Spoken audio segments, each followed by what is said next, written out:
Do you know William James's book, Varieties of Religious Experience? No. Yeah. So it's a book that William James, a great psychologist, wrote in 1902. And it was based on a series of lectures I think he gave in Scotland.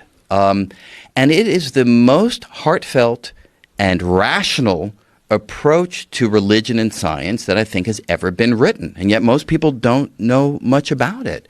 Because what he does is he goes through and he documents through his own research and through reading biographies and interviewing individuals the vastly different ways that people think about religion and why they think about religion and the value that religion has in their lives. And when you read that book, it doesn't convert me. I haven't changed my views on whether or not there is a God, but it has changed my views on the value of a religious sensibility, the role that it plays in people's lives. Now, look, it can be, you talk to people like Sam Harris and it's a destructive force in the world. And it has been a destructive force in some ways. But that's not the full story. Right. A fuller story is that for some individuals, it gives a connection to a historical lineage that's deeply valued. For some individuals, it puts their life in a larger setting that allows them to be in the world in a more productive way. So there are a whole range of roles that religious engagement can play. The problem is when you start to pit it against scientific insight, then you run into trouble. But religion was never developed to give us factual information about the world. Religion will never give us the electron magnetic moment to 9 decimal places. That's the purview of scientific investigation. And if you can keep these straight in your mind, there's a definite and powerful role for a religious sensibility in the world. Yeah, I feel like it gives people in a lot of ways a scaffolding for ethics and morality and allows them some alleviation of anxiety. Yeah, exactly. It gives them a feeling of purpose. But like you said, as long as it's not conflicting with rigid scientific reality. Yeah, like right. Provable scientific reality. Yeah, and I got to tell you, it's a funny thing. Richard Dawkins, have you had him on the program? Yeah. So you know that his MO in the world is very anti-religious. Yes. I think he would agree with me on that. I don't want to put words into his mouth. But I did an event with him in New York, the Beacon Theater. I don't know, it was maybe a year ago or something like that. I'll make a similar confession.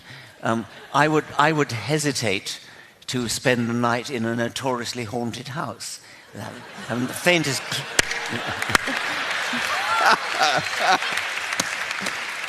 Oh, this is a good night, man.